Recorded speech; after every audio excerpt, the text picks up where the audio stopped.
Bravo, compare. Voi con una parola vi ne riuscite. Ma se dove domani andiamo per a caso, che ne pensate d'atto di politica? Che cosa rispondete? Arrestate muto, con bambo da naso? Carissimo compare Veneranno, ci sono gente che non ti spezzano, vi possono fare scuola. E io, tra l'atto della mia ignoranza, di triplice alleanza, ne saccio, perché l'hai studiato con libra e con giornale. E a chiudere una persona che presenta, va parlando bello franco e generale, ci rugno 20 punti e ci attraverso sopra qualunque genere diverso. Io, per saperlo, parlo francamente e non conto né smafere né fare. L'altra volta ci fu Don Ramonno, e spiace che non è presente, che contrastava sopra Santo Monno, o quale che diceva che era farsa, che l'Italia picciole non nave e a chi questi paesi di Levante perché lo dio della mala compassa.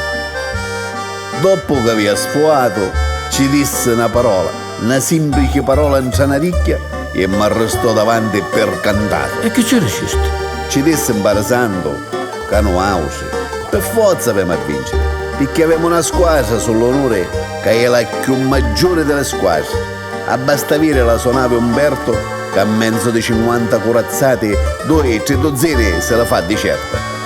E dopo non c'è da ridere, perché su cose serie è troppo serie.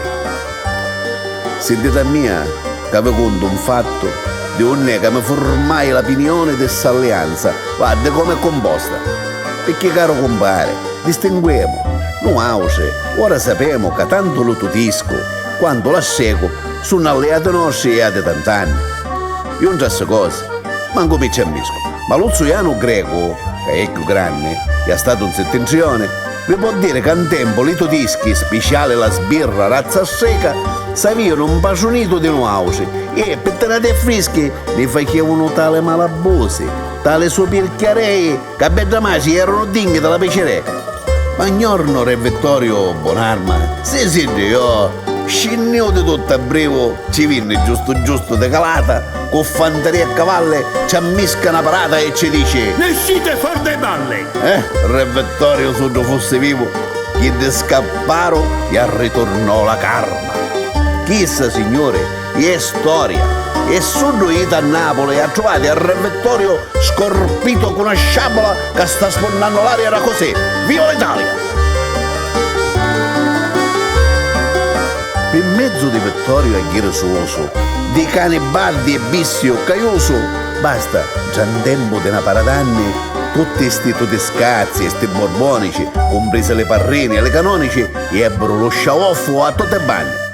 E dopo, ora cominciano tutte le magisteri, perché signore care, è tempo inutile. Quando c'è uno che si porta avanti e l'altro se ne adunano che picca, a di che trabandi a diventa soldati e caporale, al loco da aiutarlo, lo sotterrano. E se ci possono fare qualche male, invece di uno ce ne fanno 30. E se non avete fecoto, una benda. Però non ausi che non scendono all'uomini, che ficamo, ne misimo un carina certe varcuzzi che ne dici suledda, ognuno delle quali è fuori murata certe cotugna e certe carraffini, insieme con qualche meno la chiazzata, ma da così fini che passa lo pedetto e barapordo, ve l'assicuro, non accatta nulla. Vegno e mi speio sopra lo discorso di triplice alleanza.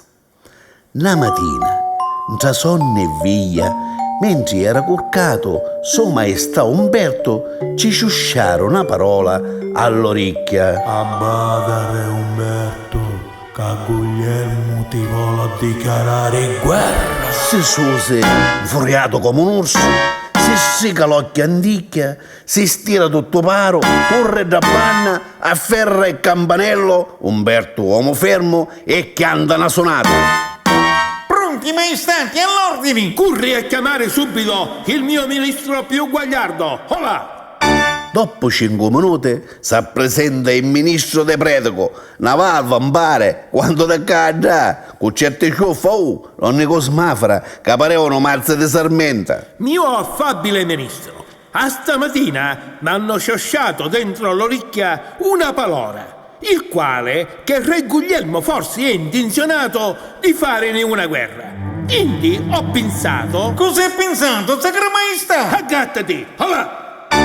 Camerieri, una semplice belici, cucin danni e aspettami da bar. Ma che cosa facete, Sacra Maestà? Dice allora De Pretico. Aggattati, ti ho detto, ora venite! Allora canta un corpo di Tilefrico. Al comandante del Papure Umberto, mettiti a fuoco tutti e 100 macchine. De Pretico, che era uomo spetto, la sappe sentire e s'aggattò pronto alla partenza. Re Umberto si parte con suo semplice cammarere, la semplice beliche e il semplice ministro più guagliardo. Arriva sopra il Papore e dice: Comandante, ci siamo? Pronti, maestà, più andiamo a dizzare. Diritto per Berlino. compare, non è cosa di scherzare. Del romanzino a Dane, va vita a forare, che c'è tanto cammino, ma che vai a dire, va, che del carrannazzo, un paravone, e niente. Ma il Papure confende i sau tutte l'angole, senza farci tanto prolazzo, e arrivava a destino come fosse una banda di biliardo. Trasenno dentro il porto di Berlino, è tan fresco schigliente che studiò un paese e poi dopo si mise a mezzo dello porto e gettò l'angole, 4 di prova a pennello e 4 a poppa bene ormeggiato e ha riparato di tutte le banne. Pronti? Una lancia a mare. Viste che facete? Benissimo a tutti, cavate a gattare. Non ci fu una parola e manco un ciato. S'avesse andiso a volare in acedro.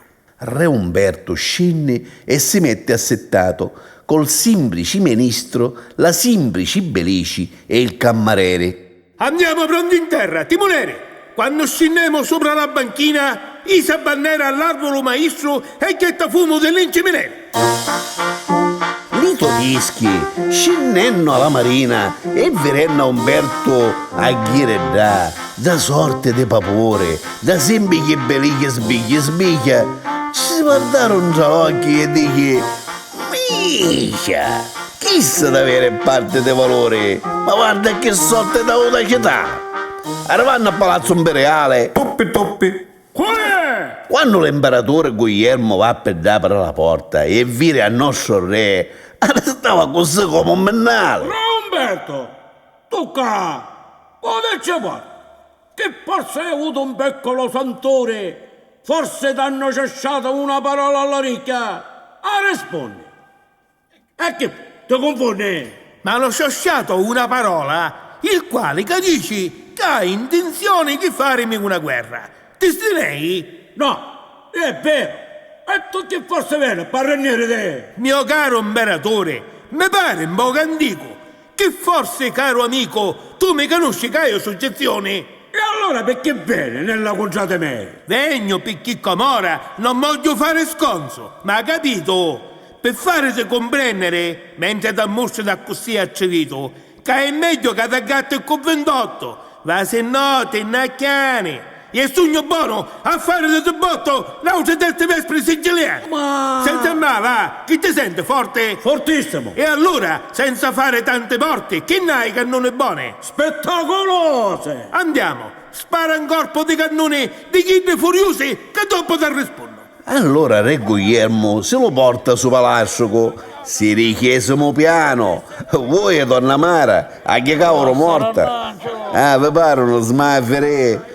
Voi spiate cecchi di che ne sanno e mi sapete a dire che cosa sono lasciati a Berlino. Basta dire che da sopra, vaia, le nebusse parevano carrozze da Tanasia e c'erano leoni che parevano quando una formicola. Guglielmo fa portare lo sbelloncino e dice: Umberto, vedi quel castello? Addezza la binocola a quella direzione.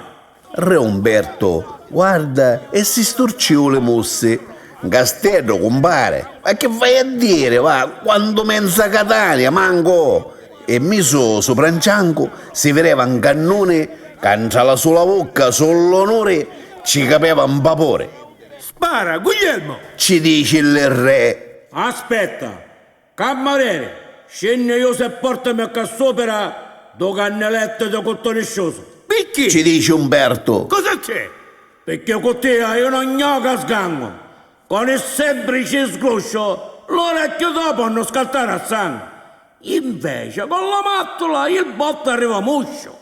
Re Umberto pigliò le cannellette, di prima la servò, a Beniaggi c'era qualche tandicchia di viso avvelenato e dopo, che fu buono assicurato, adagio si le combinò una apparecchia, simpatiche e perfette. Spara, Guglielmo! Sono pronto all'ordine! Guglielmo che anda un colpo di telefono. Comandante del castello, spara un colpo di cannone a tutta carica. Compare, i todischi, non credete che sono debole. Basta dire se che dillo solo sgroscio spaventoso del suo cannone che sparò, sapete, tra tutta la città non restò un viso sano. E tu, bellumi e cicchiri e cannate, uno di tutto, foro lineate, roba che l'ha per raggettare in Re piano. Umberto che fece? Re Umberto che fece? Fa una risata, ietta do cottoni, si piglia il Re Guglielmo solo, dice: Ma hai fatto ridere, Re Guglielmo!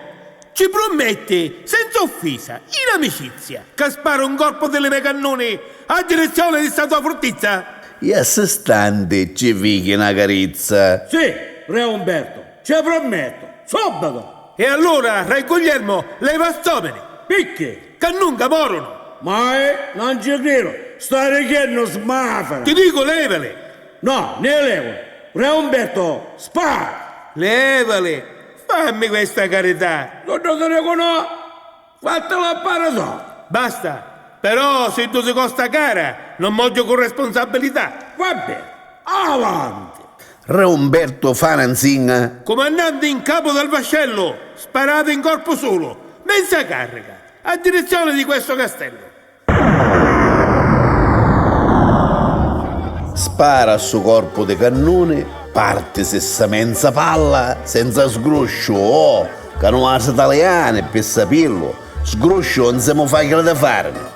Già con lo solo vento che portò, a volare 3.000 e più canale, manco un ciclone, manco un temporale. E non credete che in Sabellino ci sono canali come chissà che, ogni canale da comparetino, e te sta fatta, va, senza cosa. E che fece Castello? Che figlio do castello? Ma manca a dirlo, col pennolo da banda si sbracò, si sderrubò cannoni e ne morirono più di 6.000, tosto più che meno. Non esisteva più niente, come se non avessero passato le bestie con la raso, terreno raso, va, a ritornamento.